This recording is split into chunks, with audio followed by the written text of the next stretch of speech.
You're listening to the Table Talk with your host, Anthony Irvin, aka Spoken Light. Tune in every other Thursday starting at 7:30 p.m. Eastern Standard Time with me and a new special guest live on Facebook and Twitch. Let's start the show. What's up, everybody? Anthony Irvin here. How are you doing today? Welcome to another episode of Table Talk, episode 20. I just want to say thank you to all my patrons once again for contributing to the private Table Talk community. And I wanted to say thank you to Bernadette, Dave, and Mary. If you guys would like to join the private Table Talk community over on Patreon, you guys can sign up today going by patreon.com/table_talk. I really love my private community that's over there, and we're growing by the day.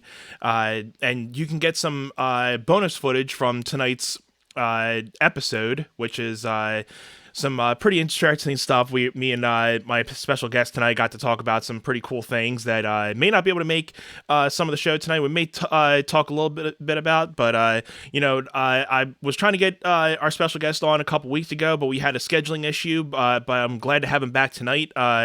So let's welcome our special guest tonight, Brian Elliot. Hello there. Hey, what's going on, Brian? How you doing? Good. How are you? Doing good, man. Thanks for having me. Absolutely. How was your day? It's good. It was productive. How was your day? Not too bad. As some people may know, I mean, I have a day job, so thankfully I've still been able to work, the 9 to 5 here and there, and then kind of just doing the music things at night when I'm not, dealing with little man, and so some days are usually busier than others, but usually Thursdays are my prep days, so I get to relax a little bit more. So it's usually Thursdays are usually my cool off days before another busy Friday. Oh, okay. That's cool. Sounds like one of the better days of the week. Yeah, kind of like the the almost the start to the weekend. There you go. Yeah. Yeah. So, for those who may not know you, Brian, why don't you give everyone a little introduction to who you are? Sure. Yeah. My name is Brian Elliot. I live in Bucks County, Pennsylvania, somewhere near the Bristol, PA area, and I grew up in originally in Massachusetts, and then when I was about 7, I moved to Pennsylvania in New Hope area generally. And then I started studying guitar when I was about 10. Before that, I had studied some other instruments in school, like the clarinet and things like that. Mm-hmm. And then I got really involved and interested in playing all styles of music, but really specifically during that time, I had to make a decision about what I was going to do for college. So by the time I got to high school, I was Mm-hmm. I had to decide am I going to do jazz or am I going to be a classical guitarist? Right. For me, it was a very obvious choice because I knew nothing about classical music. Yeah. I started delving into that jazz world a little bit. I still like it, but it's not exactly the centerpiece of my life anymore. During that time that I was in college, I got very into the whole songwriting, playing acoustic thing. Uh-huh. Wrote some things, recorded, performed a bit. And then once I left college, I actually didn't really start performing. Music wasn't my living until, I don't know, several years later. It was probably 5 years ago or something now when I started doing this. Gotcha. And just playing around the area, playing with a couple bands, playing in duos, doing a lot of solo stuff as a live looper.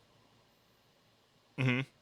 And that's the kind of the one thing that we kind of have in common, where we both kind of are dip ourselves into the live looping type of styles, which we'll be able to talk a little bit more about tonight too. And we both kind of seemed that we started out in the acoustic and finding bands until we kind of found our own little sound and what we wanted to kind of do too. Yeah, yeah, definitely. You're right about that. Um, And you were talking about you know dipping into learning like clarinet and stuff in school. And when I was in school, I did the school band, and I did my actual first instrument was playing drums at first. oh, okay. I didn't really start touching the guitar until I was maybe like 15, 16 years old. And, I had a couple, friends that were in bands or at least were, playing instruments. And I'm like, well, my dad plays a guitar, and, he bought me a little cheap Squire, and, I started learning some songs, and then it kind of just progressed from there. And, it's one I'm pretty sure my parents, or especially my mom, is probably really happy I didn't become a drummer.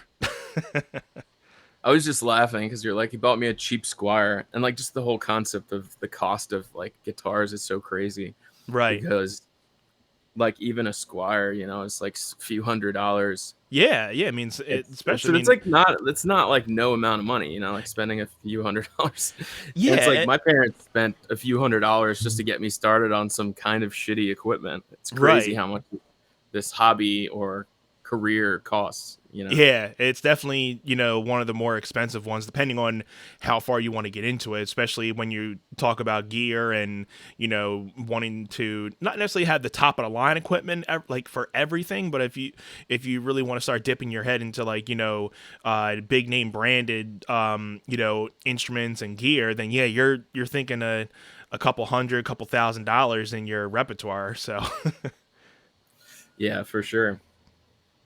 Yeah, I mean, like I feel like the backgrounds that we both came from kind of encouraged, music education in schools, which is great. A lot of people don't have that kind of background or opportunity. right. Um, just a lot of the schools around this area, like in Bucks County in general, I don't know if they still do, but they Mhm. had great music programs, Right. bands, orchestras, jazz groups, choir, all that stuff. Yeah. Now, did you just find the guitar on your own, or did something inspire you to pick up a guitar, or was it just something that you saw an artist, or do you have like a family background of musicians or anything, or? So I'm not really like I'm kind of the first musician of my family. Nice, nice. And but I mean, like my parents listened to a lot of music, and my dad played a lot of records. And when I was younger, I heard like Led Zeppelin and Jimi Hendrix. And I think when I heard Jimi Hendrix, I was like probably the most inspiring Yep. sort of moment for me. And Mm-hmm. I really wanted it. I really wanted a guitar. I mean, I saw like a video of him too, and I was just like, the whole thing just kind of, blew my mind. Um, Yeah, and then, my dad's a big Jimi Hendrix fan, and like you were saying, like some of his tapes my dad would put on, and especially the Beatles too. I think it's almost like the same level with Jimmy and the Beatles for me. Like my dad was a big Beatles and Jimmy fan. Like I think the biggest thing with Jimmy for me was I think everybody can, I guess, kind of say like the Woodstock, concert that he did, and then the Isles of Wight concert. I think I've watched that, more than I have fingers, like front to back, the whole concert of the Isles of Wight concert. It was actually a couple months before his passing, which was like, and it's like one of the ones where you can actually see up front with a lot of things that he was doing with the guitar, and things that just make you realize how far he was like out in like his create level, and how like he was before his time with what he was doing on the guitar, and nobody like the yeah. people that were watching were just probably didn't even know at that moment, which was crazy too. Oh, he's just kind of like really like, I don't know. I wondered about like his sound, like how he managed to get that sound out of a Stratocaster Yeah. guitar. I felt like no matter how hard I tried, I couldn't sound exactly like that. And if you And then I if you've seen like discovered his like, videos, he's having like 3 and 4, Marshall stacks up there and like blasting them. right. So there's like a lot of, reasons why Hmm. his tone sounded that way. So, yeah, you're right. There was some pretty cool equipment that was going on, not to mention his talent. And he was probably working with the minimalist amount of gear with it too. I mean, because his typical setup would be Marshall stack, and then fuzz pedals, wah pedal, maybe a univibe pedal, maybe, or one or two other pedals here and there. But then again, and he would just drive the hell out of that amp. And like you said, I mean, it was just something that Yeah. you weren't seeing other people doing it in that era of time. It's kind of funny because like during you say that like he had like a minimalist approach, but actually during that time he was looked at as like a guy who had a lot of stuff and Hmm. was using a lot of gear that nobody had ever, used Right. before. Things like the wah pedal like weren't really like used much before like Hendrix and Clapton started using them. Um, Yeah. and yeah, you would go up there with 4 or 5 pedals, and obviously, like when you compare that to like what you see like guys today performing with, it kind of looks minimalistic for sure. And I guess that's probably what I meant about it. The fact that he was so, he came up there with like a very small amount of gear, where today, you see guys with like a big rack of pedals just for one song. And then, they have like a big pedal board and all this driving before an amp. But like, here's this guy back in the 70s coming out with, maybe one or two standard things, and everything was just coming right from the way he was. And I mean, a lot of his tone too could be also coming from how he played, and his style of playing too. So, and there's a lot of things, Definitely. and I mean, you can take a lifetime to, really study on his type of, tone and everything, which, and coming from like a music theory standpoint, his styles of writing and the way that he put chords together is just like wow. Again, just certain things when you listen to a song as like a listener, you're like wow, that song really sounds good. But then when you're listening to it as like a musician, you're thinking like wow, how did he like think of to be putting those type of things together? Like you would never think of certain things that would go together like that. Yeah, no, absolutely. That's crazy. I feel like in a lot of ways I've always been really into the whole, gear thing and Hmm. who's using what equipment and like how they're using it. Like I just always wondered like, how each artist got their sound. And Right. I know that, there's more involved than just the gear, but it's like sort of there's a relationship between the person's fingers and the gear that they're playing, and like without one, you won't have the end result. Right. Right.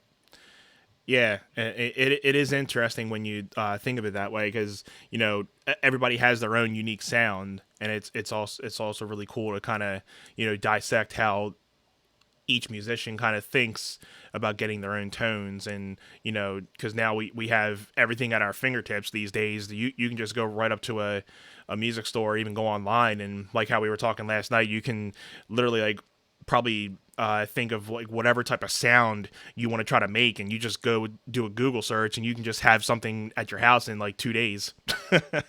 Yeah, it's pretty crazy. Yep, stuff is very readily available.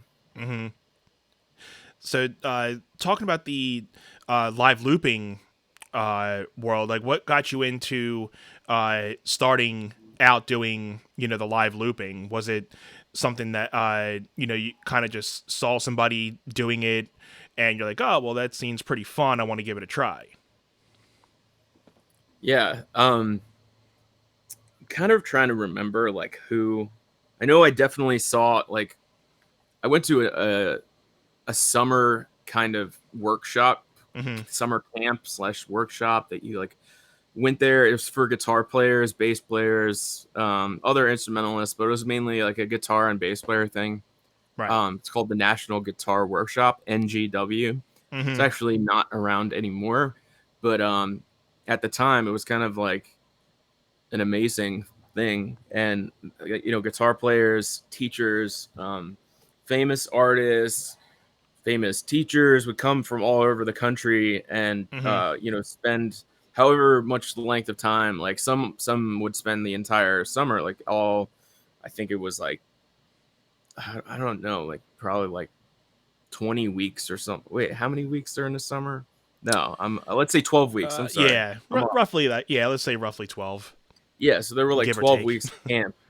So like, some got, if you were a student, you'd have to pay for, like there's a certain amount that like 1 week costs or 2 weeks and stuff. Right. Anyways, yeah, so I would go for like the first year I went for a week, and then it's like amazing. And I had like seen other people like, oh, I'm here for the summer, and I'm like, I was like, I'm so jealous. Like that'd be like amazing. Yeah. Um, it was actually on like this private school campus in Connecticut, in a little town called New Milford, Connecticut. Hmm. And it was just like so like isolated. It was just a bubble of like guitar, like this is how you describe it. Right. Um, and there was a lot of different teachers there. And then even when the day was over, they would have like these like extra courses and stuff. Like so and so is giving a master class on pedals today, or so and so is giving an extra 1 hour master class on jazz comping or Hmm. whatever. There'd just be like an infinite number of things that you could learn there. Wow. um Sounds like a fun and time. Sounds like you can just get lost in a lot of things there. yeah, you just kind of like forget about like everything else about your life. Like the only thing that mattered was just like guitar. That's It was awesome. amazing. That's awesome. Sounds like heaven.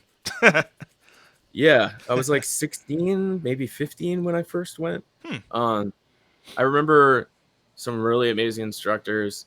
One guy who wasn't actually my teacher, his name's Chris Buono. Sorry, Buono. Um, it's like actually from the New York area, I believe, and he's written a Okay. bunch of books. Really talented guitarist and instructor, and Okay.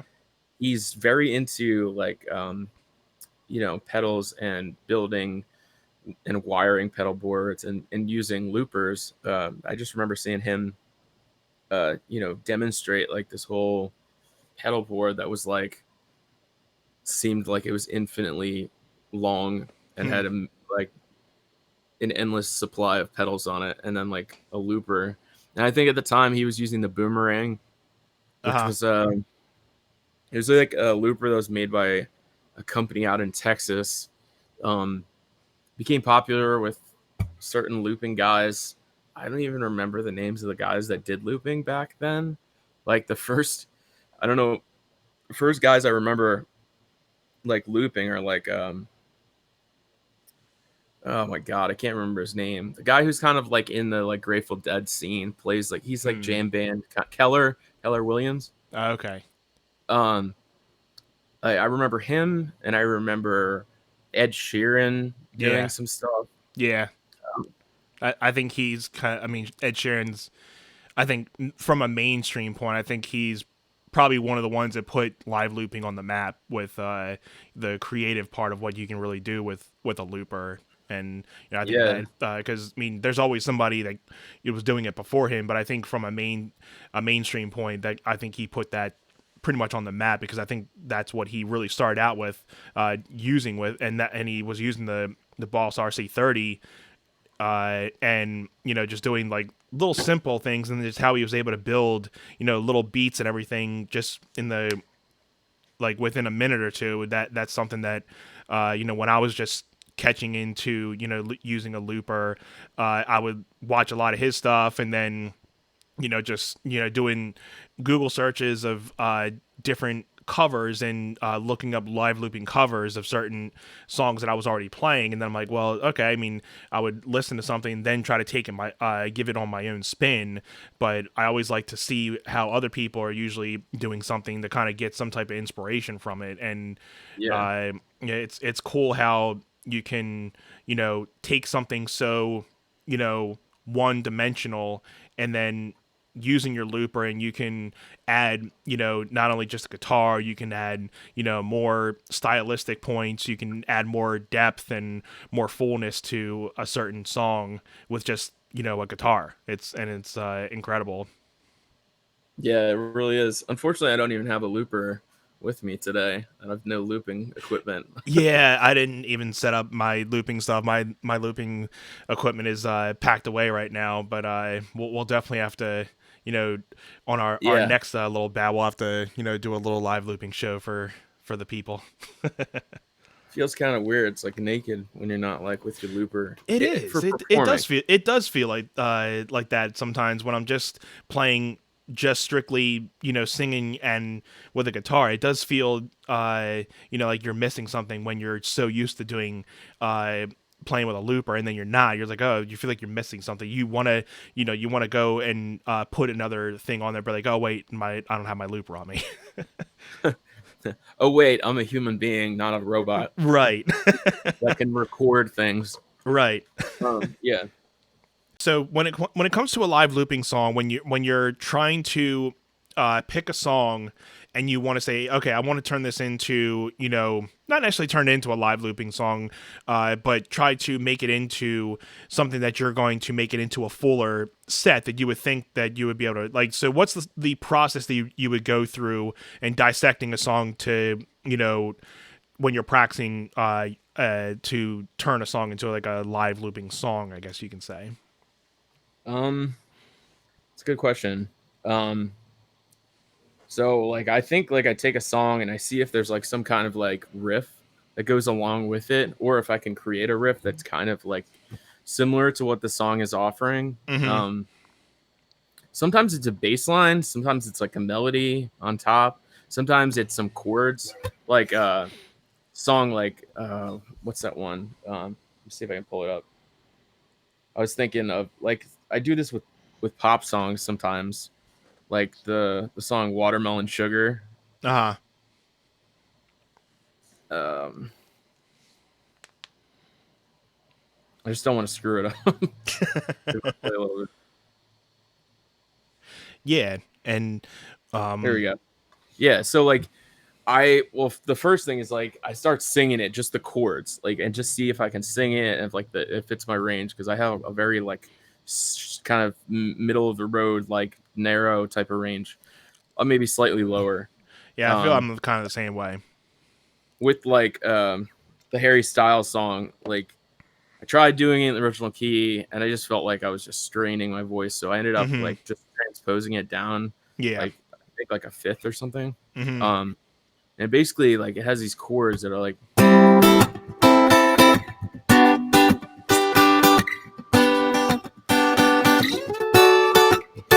I figure like okay, I'll record those chords, and then like maybe there's a bass line, or is there like something else in the background that Uh goes huh. on top of that?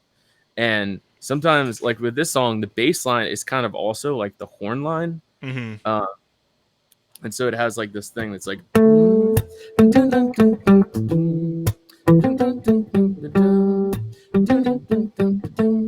Uh huh.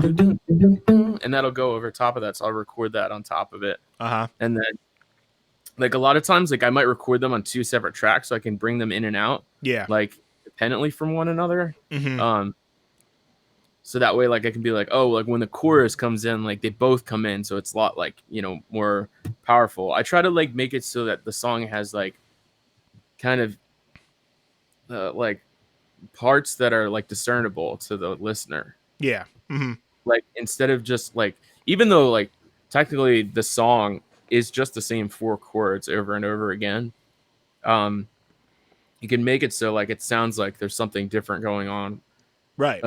just by like taking away a layer or adding a layer. Mm-hmm. Mm-hmm. Yeah. So that's like one thing I do. um I usually like, I mean, like a lot of songs do have like two parts, and I don't do a whole lot of like series looping. I think that's what it's called. Yeah, series looping is when you have like two separate loops that aren't like necessarily in time with each other. They're not even the same amount of bars necessarily. Like Hmm. they're just two independent parts. So you would Uh have like a huh. verse. like Gravity would be a good version. Like, Uh,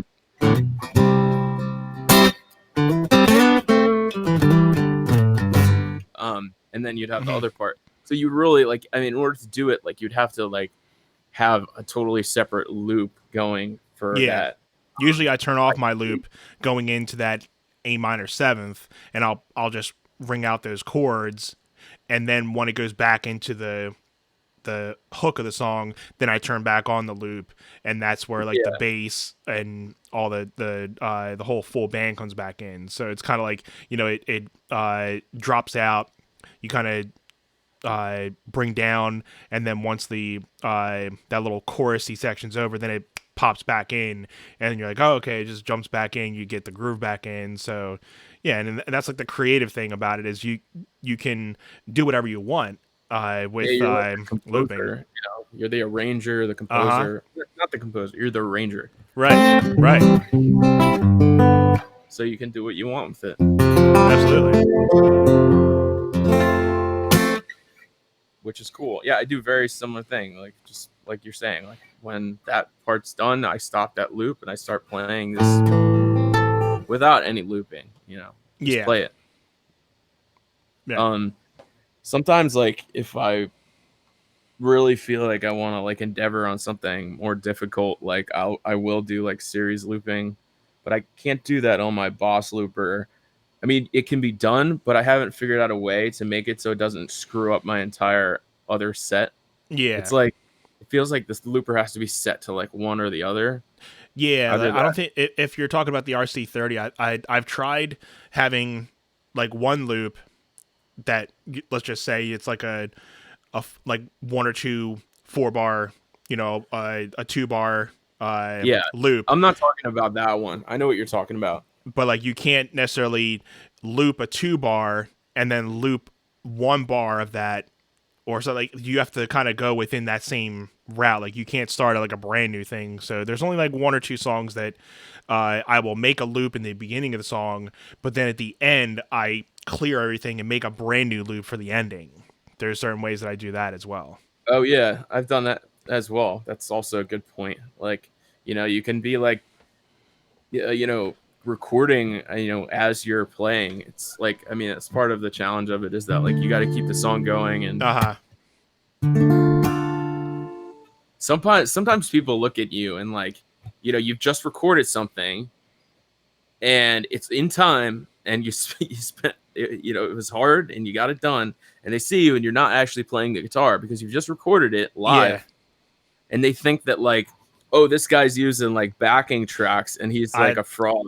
I've gotten that kind of look before, and especially like if I'm like you said, if you're playing and you have the loop going in the back and you're not actually playing along with that, that's when people are like, is there another? And especially if there's people in the crowd and I'm singing and I hit that harmony pedal, and then they kind of give me that look of like, is there another person on stage? But I don't see anybody. I'm like, no, it's just you know there's somebody within my pedal board singing for me. So Do you say that?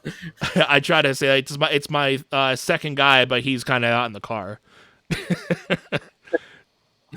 There's a man within my pedal board. He's in there. I, Does I what I try tell I him try to do. to get people like that sometimes, but it's funny because then you at least know you got some people, hooked when they're actually paying attention to you like that. Especially, and that's the thing with like live looping that it not to knock anybody that is just up there with a guitar and vocal. I mean, that's how everybody kind of starts out. But like, especially with live looping, I feel if people are actually really paying attention to you, they're seeing everything that you're doing. You're punching in something, you're punching out, you're trying to sing, you're trying to play a guitar. There's so many things that you're thinking about at the same time, and if somebody's really paying attention to the certain things, I think that's when people are really like, this guy like knows his stuff. And like, especially if you can really organize that stuff and you're on point, and you got your loops down, you got your singing, your playing, and everything's kind of like spot on. So I think that can really draw in a lot of people. I do get certain people that come up to me like, wow, that's like pretty interesting stuff. Like, and then they, so they go, so what are you using there? What are you using here? And so then, and like I've never been much of a gear person coming into it, but now like I feel I've gone against my word in these last couple of years because now I'm like looking down at a whole smorgasbord of pedals at my feet. Right. Yeah. So you have like, a few different type of audience members. You have audience members that aren't educated about looping and they don't understand what's going on. Uh huh. They just assume that you have brought in some backing tracks from whatever, the internet or your computer. Right. Or then there's the audience members that are like, damn, like what? There's like a lot going on here. Can you Mm-hmm. explain this to me? You Yeah. know? And I do try to give like an example sometime during the night. I've done that in my last couple shows of like if I do have a lot of people that I feel that are like connecting with it, or at least kind of like trying to, they're listening, but they're like I know he's doing other things. So I usually try to, in one of the songs that I'm about to start looping, I'll just be like, hey guys, yeah, I mean, thanks for coming out, blah, blah, blah. I am a live looping musician. That means everything that you hear tonight it's not a backing track. It's all live right from scratch. And then I start, showing how I layer a certain song and then just start playing the songs. And then it kind of gives them an example of how, I'm just doing everything on the fly and it's not a backing track. It's everything that's coming right from the song. And then once the song's done, it gets X'd out, brand new tracks, whatever, and people like, and I've gotten more people to really like, take interest in that when they kind of see it slowed down and be like, okay, I see now. Now he's doing this and now he's doing that. Right. Yeah, definitely. I've definitely done something similar where I try to explain it during a performance. That's not a bad idea, Yeah. It works some of the time. Yeah, especially because if you have people that are really in tuning into you, you want to continue to keep those people, in their seats, and I think that's one little thing that you can always try to keep people, watching you. I mean, we want to always try to have the most people watching, but it's sometimes it's that's one thing that I had to learn to as I was transitioning from becoming an original music artist from a cover artist was that when you're up on stage as an original audience or original when you're playing original music and you're out there playing and you have a crowd out there, when you're done a song, you expect people to applaud you and give you that praise and stuff. That gives you something to, okay, these people are listening, they like it. My first couple shows playing covered songs, I was expecting the same stuff, but then you we get done a song, crickets, and I'm like, okay, am I bombing this thing? But then you get a couple people here and there. Oh yeah, good job. But I had to learn that that this one guy uh, told me, which was a good example of me starting out. Like you kind of have to remember that you are a jukebox to some of these people when you're playing cover music. That sometimes you're gonna have people that listen to you, but most of the time you're gonna have people that are listening but not listening. But you're just playing background music. You shouldn't always expect a reaction out of people, but when you do, acknowledge those people. So it's something that I definitely had to, mentally, get out of my head that I'm not always going to get that applause that I used to get when I was up on stage playing original music. That, when you're done a song, you get right into the next one. Thank you. Right into the next song. Thank you. Right into the next song. Or, maybe plug a couple little things here and there, but, you're not always really waiting for a reaction. Yep. Yeah, definitely. 100%. I understand that. Yeah, I don't actually don't it doesn't bother me as much um because like if I know that like I personally done something that like kind of met some kind of goal of mine, Uh, it feels good anyway, even if like audience member doesn't recognize it at that moment. yeah. And I mean, they do at some point, but not always right when you think it's gonna happen. Right. Right. Yeah. Yeah. So I want to get into one of our newest segments here. This is the second time we're doing this, so we're going to spin the table talk wheel here, and there's three different topics that we're going to be going off of. So we're going to spin the wheel here, and whatever our topic is tonight, we are going to. So we have top five tonight. So our top five tonight, if I can get my phone open, I have four different topics, and I'm just picking out. We're gonna do our top five favorite songs. So we can take a little bit to kind of Oh, just discuss this, but so we can take this till probably the end if we want, but our top favorite songs, it can be from any type of genre, from it doesn't have to be all recent or all old. I'm gonna. I mean, if for me, I'll start off. One of my favorite songs, I do gotta say, uh, probably for Jimmy. If I have to get a Jimmy song in there, I would have to say. And there's a lot of Jimmy songs that I would love to take as a top song, but I'm probably going to say for Jimmy, it would have to be.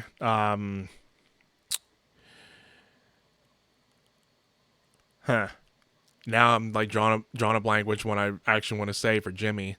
Well, here you go. And this is probably going to be a cliche one to say, but Purple Haze. I think everybody would say for Jimmy it would have to be Purple Haze because I think it's one of the first songs that I've heard from Jimmy and made me kind of continue to listen to. And so one of my favorite probably all time songs. One of them is Jimi Hendrix Purple Haze.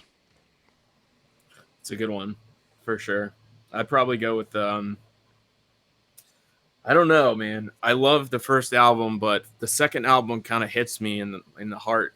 Uh, the Axis album, and actually specifically the song "Bold as Love" Yes, that's another good is one. like one of my top. It is hard to pick one for sure. Yeah, he I does probably have. end up with a couple of Jimmy songs on the list. Yeah, yeah, I might have another one too. Uh, my mom's watches. She actually says Chris Stapleton is one of her favorites, and that is definitely he has a lot of good stuff. I mean, Tennessee Whiskey, and he has another one, Broken Halos. Those are two great That's songs. amazing. Yeah, I wouldn't hesitate too much to get him on the list. Mm-hmm. Mm-hmm. I think Yeah. you're right. If not on the list, definitely an honorable mention. Right. I mean, he's got a new song called "Starting Over." Well, it's not that new; it's about a year old, but it's got that sort of like riff to it. Yeah. Uh, it's like a open chord kind of thing.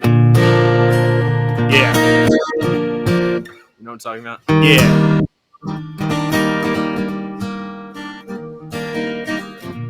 Because he just That's recently came out with a new album, I think, right? I think it was if within the he did, year or something. then I am like behind on things, very behind. My mom Where asks, does Brian play Chris Stapleton? Do you play any Chris Stapleton, Brian, at your shows? I, yep, I do a couple songs. I do that "Starting Over" song that I was just talking about. Okay. I do "Without Your Love." Hmm. I don't know if you know that one. And then I do Tennessee Whiskey. Um, and then I do Millionaire. Millionaire's a good one, too. Yeah. Let's see. Okay, Chris Stapleton. I'm looking him up to see if he came out with a new album. Um, And while you're yeah, looking, I'm going to have to say another song for me. Uh, I thought I huh? didn't know that song "Starting Over" is the title track of that his new album. Oh, okay. Okay, sorry. Okay. Then, yeah, I definitely got to listen to that. I definitely got to listen to that album. Uh, a Beatles song I got to put in, my top five. And again, coming through a whole lot of different Beatles songs that I can list. Uh, but I would probably have to say that again, I have to go with one that inspired me to continue to listen to them is "Twist and Shout." Yeah, I Either would also put a Beatles song on there. either "Twist and Shout" or Sergeant Pepper's Lonely Hearts Club Band. Man, I was actually gonna say something like along the lines of Sergeant Pepper or something Yes. like it. Yeah. Um, here, I'm actually I always cheat when it comes to these games. I'm like I want to look up like what like It, for instance like Abbey Road like would be one of the albums that might have one of those songs on it mhm. that I would add for whatever reason. Yeah, and hey, I mean, since this little section is so new, there's really no rules, so so I can't really say that there's any Oh, cheating involved. she came in through the bathroom window. I don't Yeah, know. that's another good one too, and I actually play that. And Oh yeah, again, I want you, dude. That would absolutely probably be on uh huh, there. Want you, mm-hmm, I want you so bad. You're driving me mad. You know what I mean? uh huh, and there's a lot of those older ones that are like 2 minute songs that get you clicked on it so quickly, and they're only like 2 minute songs. Right. Yeah. And there's that one song.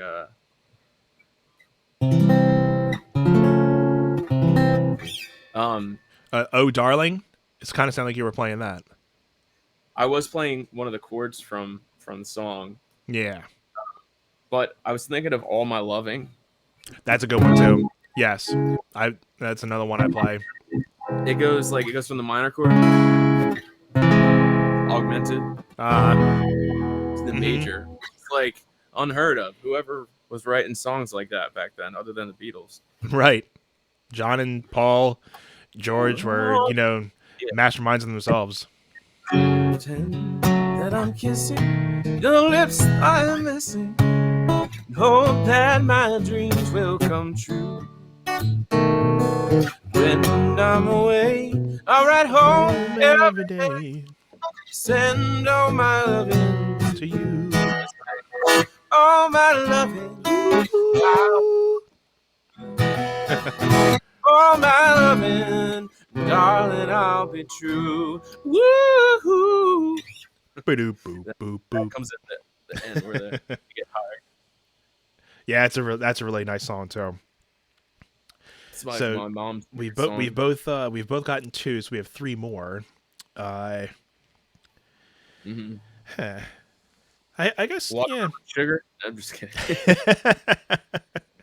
And it's kind of hard because, I mean, I've always grown. I mean, I'm an '80s kid, so I feel like I've always grown into liking older music more than today's music. I mean, there's some things about today's music I like, but then there's a lot of things that I don't like. But there's always things that are going to be like, oh, I mean, when people are like, oh, when I was your age, I was listening to this. I'm like, well, I'm kind of almost listening to the same music you were listening to anyway.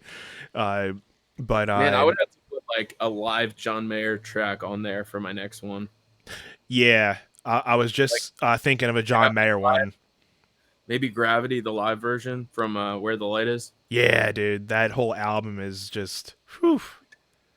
I would have to probably say Atmosphere from that same album is beyond awesome. I tried playing that once or twice, like trying to learn it, and and it's in this a crazy alternate tuning that he has too. So, Right. but yeah, Yeah, that song in general is really really colorful in a way. totally. Man, so many artists I like Stevie Wonder, Ray Charles, Mm-hmm. um, Sam Cooke, um, like lots of old stuff. Otis Redding. Um, Mm-hmm. I'm trying to think. And I guess maybe for a second or third, I mean, I got into Stevie Ray Vaughan very late, but and I got into him as I was becoming a cover artist, and so I would probably have to say, him playing either Texas Flood or Pride and Joy are definitely one of my favorites from him.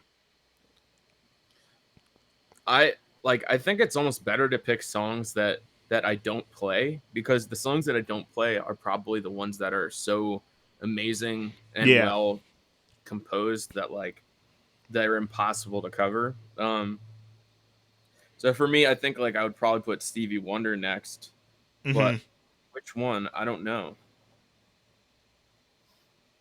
I just want to look at his one of his most famous albums called Inner Visions. Uh-huh. Uh, the other one, um, Yeah, I'm trying to think. um,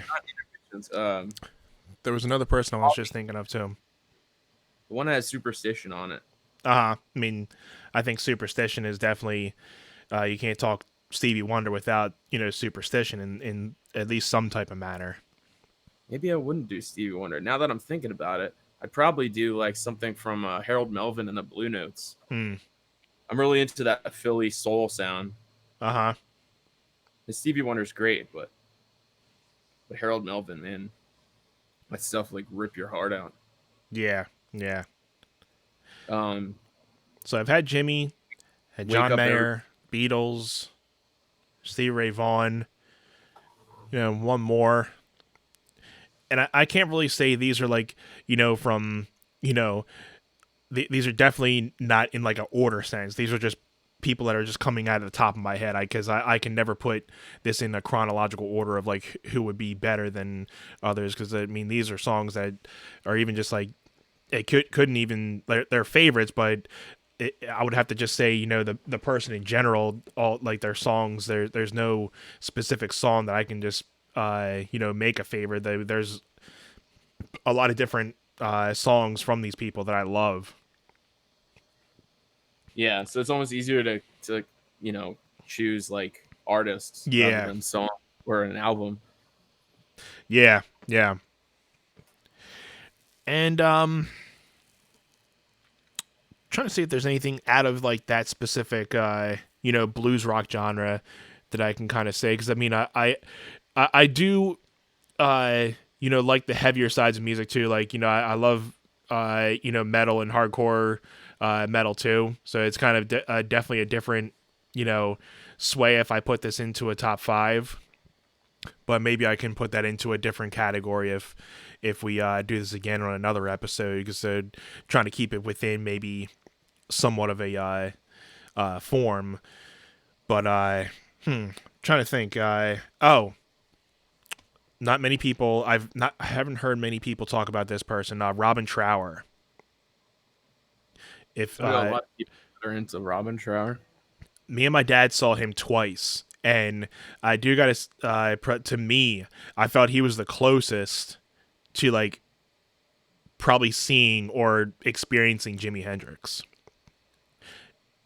Like his at least for his style of how he plays, because he has that psychedelic rock bluesy type feel.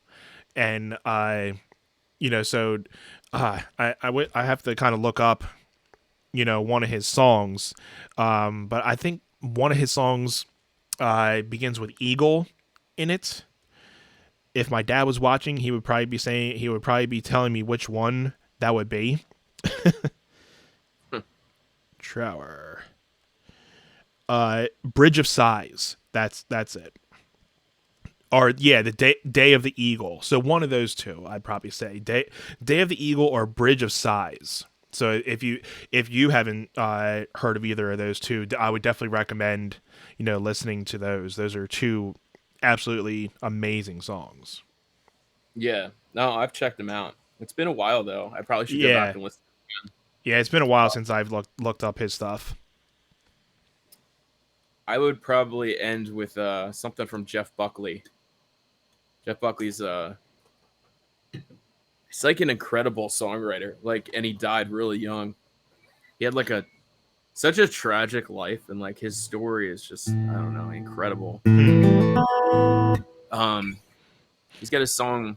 Well, he basically has one album, and his one album is a masterpiece. His album's called Grace, and there's a song in there called "Lover You Should Have Come Over." Hmm. That would probably be the one. Although there are several great songs on that thing, the whole album Yeah. is just like.